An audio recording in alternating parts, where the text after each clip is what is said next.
Meus queridos irmãos e irmãs, continuamos ouvindo o discurso escatológico de nosso Senhor Jesus Cristo no capítulo 21 do Evangelho de São Lucas, e hoje, talvez um pouco mais dramático, são as palavras de Jesus, porque nosso Senhor começa a falar para os discípulos, para aqueles que estavam ali ouvindo, que as coisas não ficariam bem, né? Se inclusive sinais dos fins dos tempos são essas perseguições que nosso Senhor mesmo anuncia: sereis presos, perseguidos, entregues às sinagogas e postos na prisão, levados diante de reis e governadores por causa do meu nome, ocasião para testemunhar a fé. Depois, entregues pelos próprios pais, irmãos, parentes e amigos, e eles matarão alguns de vós por causa do meu nome. São palavras que não podemos dizer que são bastante consoladoras logo de manhã cedo, mas é verdade. Se nós somos fiéis a Cristo, é isso que vai acontecer conosco. Seremos perseguidos, seremos levados para estas situações, para prisões, para inquéritos falsos. Nós sofreremos alguma perseguição, inclusive com risco de morrermos, de perdermos a nossa vida. São as palavras mais verdadeiras que nós já ouvimos na nossa vida. Esse é o caminho daqueles que seguem a Cristo. É o caminho daqueles que, com coragem, professam a sua fé. É isso que nos aguarda, é isso que nos espera. Mas vejam, há sim um pouco de consolação. Na verdade, coisas bastante consoladoras. Porque no meio desse discurso de Jesus, existem duas frases aqui, 2 versículos que nos animam. Não nos fazem pensar que estas coisas todas são somente sofrimento por sofrimento, porque isso sim seria crueldade.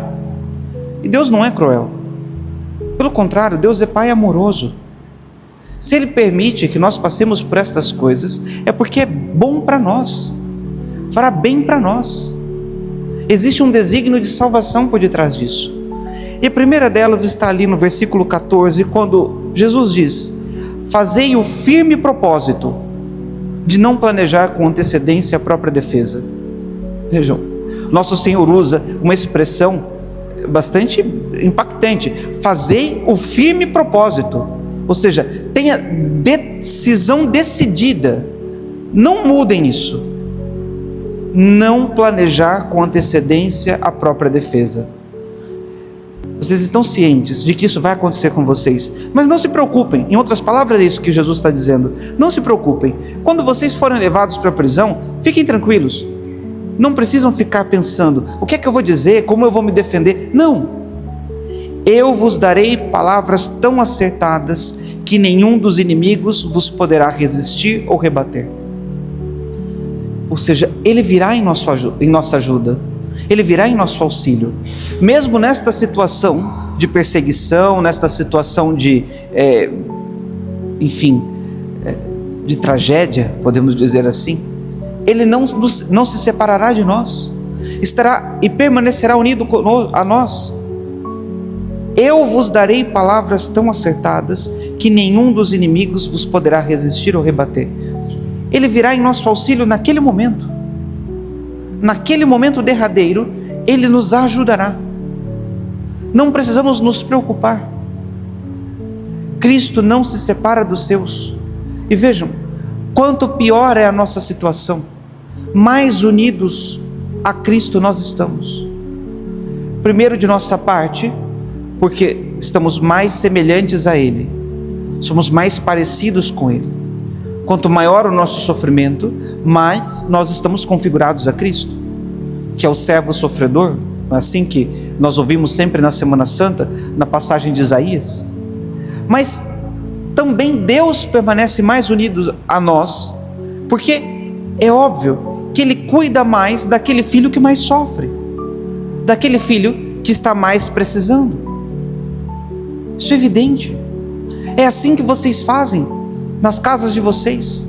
Se tem ali mais de um filho, aquele que está doente ganha a atenção dos pais mais do que aquele que está sadio.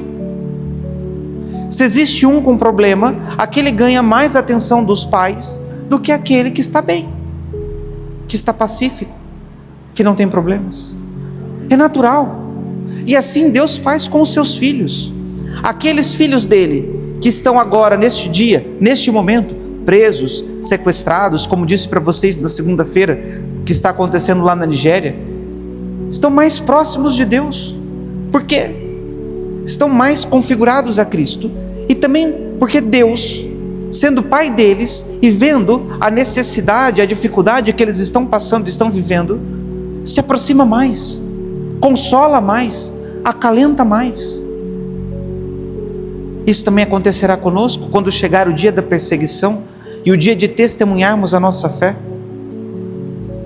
Será o dia que Deus estará mais próximo de nós. É interessante quando nós lemos as cartas que os mártires escrevem.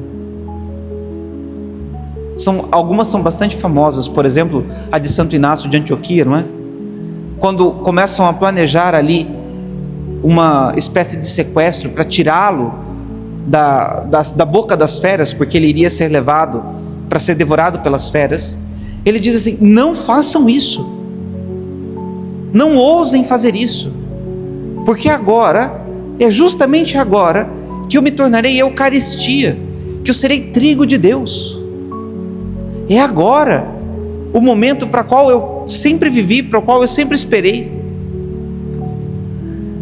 Se nós lemos sempre as cartas que os mártires escrevem nos últimos momentos, nós vamos ver justamente esse entusiasmo, justamente essa alegria, por saber que está chegando o momento para o qual nós fomos criados.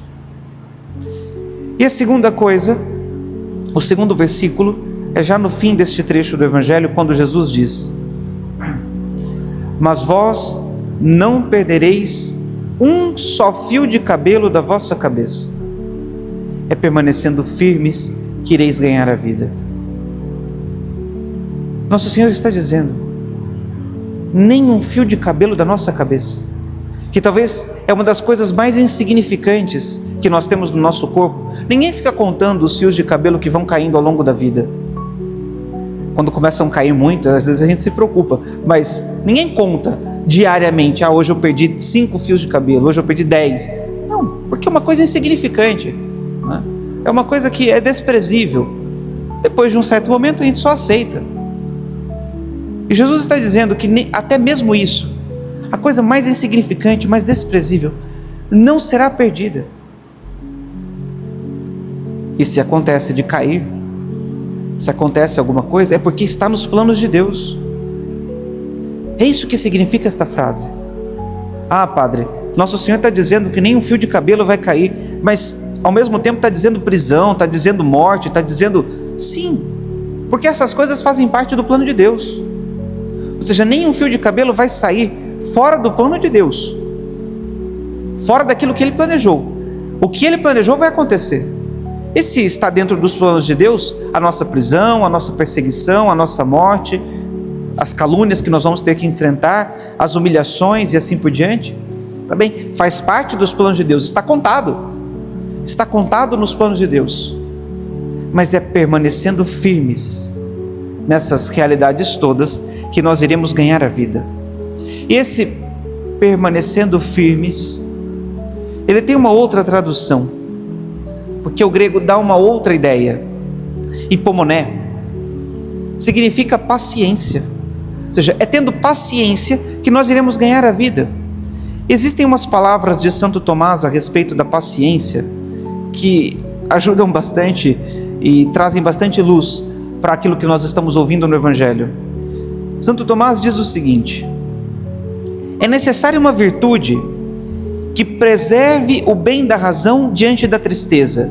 E eu diria aqui também, com base naquilo que nós estamos ouvindo no Evangelho, não só da tristeza, mas também das dificuldades da vida, para que a razão não sucumba a ela. Existe uma virtude que modera a razão diante da tristeza e diante das perseguições, para que nós não fiquemos loucos, para que não percamos o juízo, para que a razão não sucumba a ela. Essa é a função própria da paciência, que, segundo Santo Agostinho, nos permite suportar os males com bom ânimo, isso é, sem vacilar, para que, suportando-os com impaciência, não percamos os bens que nos conduzem a outros maiores. Ou seja, a virtude da paciência, isso que nosso Senhor está dizendo no final deste trecho do Evangelho, é aquilo que vai nos fazer não vacilar. Que nós corremos o risco de vacilar. Todos nós aqui somos fracos. Corremos o risco de, na hora do, como diz a expressão popular, na hora do pega para capar, sair correndo. Mas a paciência fará com que nós não vacilemos. E suportando estes males com a paciência, não percamos os bens que nos conduzem a outros maiores. Ou seja, existe um bem nisso, e que vai nos conduzir a bens maiores. Mas se nós não formos pacientes, nós não poderemos gozar, não poderemos desfrutar dos bens maiores que Deus quer nos dar, através destas dificuldades que vamos passar. Assim como afirma essas palavras do Senhor, então, a paciência nos salva, porque o homem possui a sua alma pela paciência, na medida em que arranca a perturbação causada pelas as adversidades que roubam a paz da alma. E é verdade, quando nós passamos por alguma dificuldade, quando nós passamos por alguma tribulação, parece que somos roubados de nós. Aquilo nos rouba, toma conta da situação. Mas a paciência nos faz senhores de nós mesmos. É pela paciência que nós perseveramos, que nós controlamos a situação. Portanto, nessa manhã que ouvimos o anúncio dessas coisas todas que vão acontecer conosco, é verdade, são coisas desafiadoras, mas não vamos nos desesperar. O Senhor nos diz que estará conosco até o último momento. E quanto pior for a nossa situação e mais enrascados nós estivermos, mais próximos de Deus estaremos. E depois, tudo o que acontece está nos planos de Deus. E quando suportamos com paciência, Deus coloca em nossas mãos bens maiores do que nós poderíamos imaginar. E sendo pacientes, permaneceremos conscientes, permaneceremos senhores de nós mesmos até o fim. Que Deus nos ajude a encontrarmos nesta Eucaristia que celebramos a virtude da paciência e também a confiança de que Ele está governando tudo. Louvado seja nosso Senhor Jesus Cristo.